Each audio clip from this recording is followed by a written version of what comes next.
Welcome to Poteet's Pop Culture YouTube channel. Today is the Thursday show, or whatever name we end up coming up with this show. Thursday is going to be a placeholder name. I don't know. Anyway, today I want to talk about how comic books influenced me and took a dyslexic young man and enabled him to learn how to read. When I was younger, reading was a struggle for me. So the sequential art in comic books enabled me to enjoy stories without actually reading the words. Eventually, I wanted to learn the words. So through the help of teachers, parents, grandparents, I was able to start to read better because of being able to understand the stories because of the art. One of the first comic book I ever picked up was this copy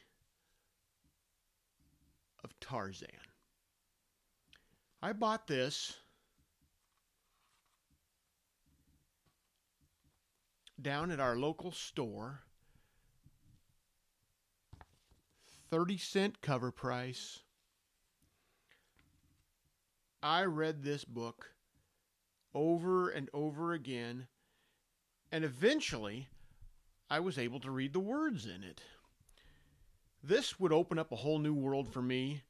I would go on to really enjoy reading and ended up making books and collecting books and comic books one of the central aspects of my life. Now, I'm sure there are others out there that have had this similar experience. The struggle to learn how to read can put quite a stigma on people and make you think that you're dumb or you're not as smart as your classmates. And it's simply not as true because individuals learn differently. I'm a very visual learner and auditory learner. So if I hear something at like when I had lectures when I was in college, I wouldn't necessarily have to take notes because I would see the professor and I would hear the words and I would remember them and I would remember the concepts and I'd be able to relate them later. Comic books, movies, for me, are a great way to learn because it combines the visual, the auditory, and in the case of comic books, it also the reading of the written word, which when I was able to finally learn the mechanisms that my dyslexia, I'm not severely dyslexic, I tend to move words and place them in different spots so it can change the meaning of things. I don't see anything backwards or get letters mixed up. But because of having that dyslexia when I was younger, my phonics weren't strong. So my ability to spell is not great, but I can learn words through rote memorization. And I've turned out to be very good at memorization. Like I can remember dates, I can remember facts and figures from history. So, and I can also remember things that I have seen and heard or visually connect in my brain. So like the artwork with the story, then I can remember them. And like this comic book from 40 years ago. Well, what? Oops. Almost 50 years ago. I can remember the story because of the spectacular artwork of Joe Herbert. So that's why I believe, and I hope other people out there believe, that this form of entertainment, this form of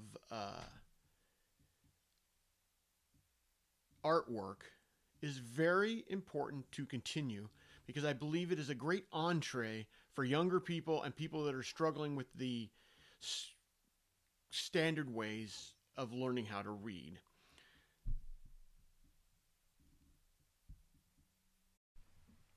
As a person who didn't learn to read the traditional way, comic books help out greatly.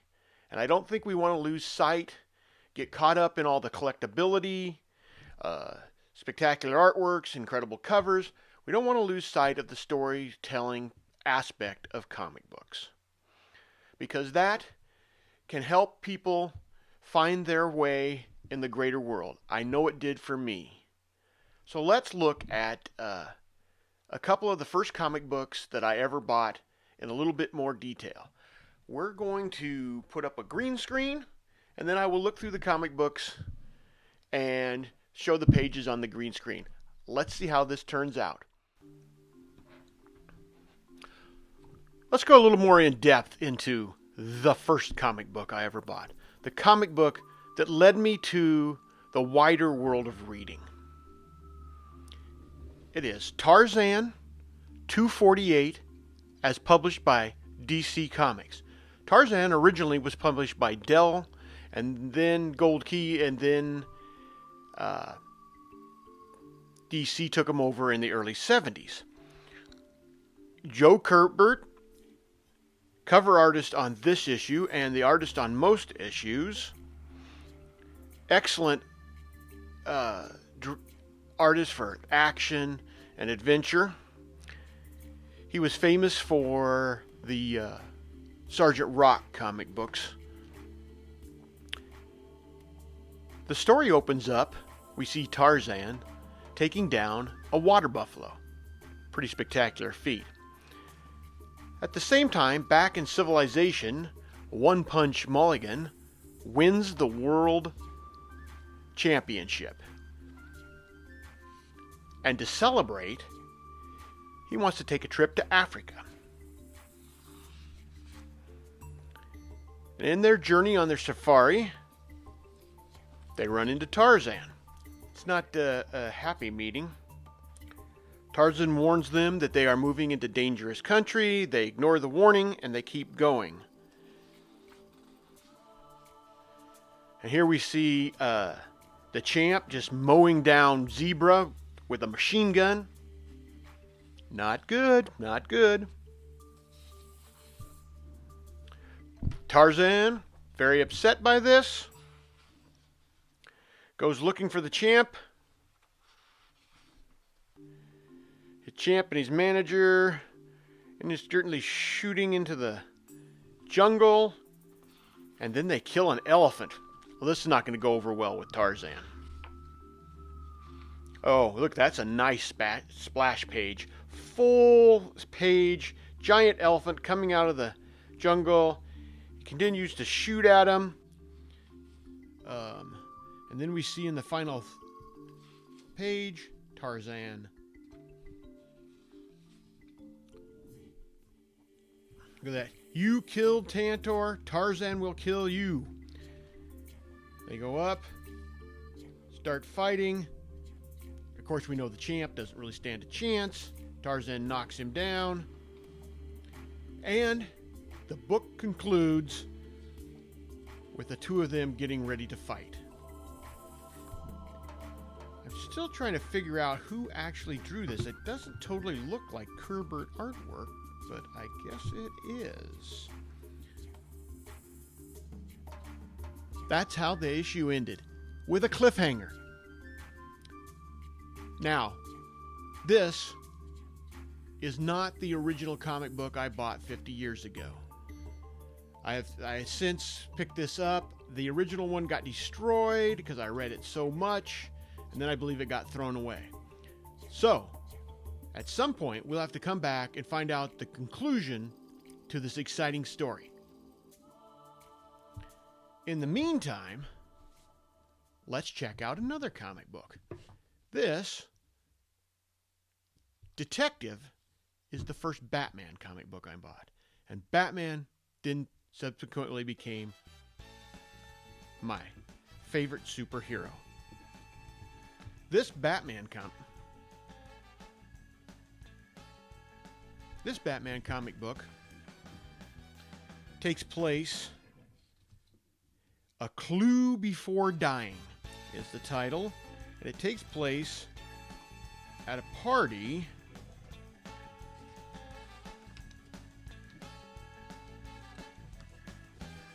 where there's been a murder that Batman must solve.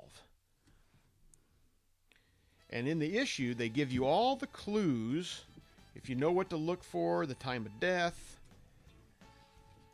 floor. Batman figures out that because the dead person was pointing at the rug, that the murderer had a toupee. I really like these detectives from the mid-70s. 1976 also on this one, another 30-cent comic book. Had to borrow that. This is the art by Lopez. Not quite, he was in Neil Adams style, not quite Neil Adams, but still very enjoyable artwork. And it also shows Batman being a very, the world's greatest detective. Although, toupee, rug, seems a little overly simple these days, but it was a big step up to this detective character versus the campy version that had been seen in the 1960s. So, I read this book and destroyed it also. So this is another copy that I got that I recently picked up. And in the back, there's a Man-Bat story. Man-Bat, one of your more unusual characters. A man who's trying to emulate Batman takes a serum that turns him basically into a human-sized bat. Pretty exciting stuff. Thank you so much for watching today. I hope you enjoyed that little stroll down memory lane with me. Comment down below. Tell me what your first comic book was and how it influenced you. Subscribe, ring the little bell notice. Follow us across all social medias. We always have contests and giveaways going on. Thank you so much, and have a good day.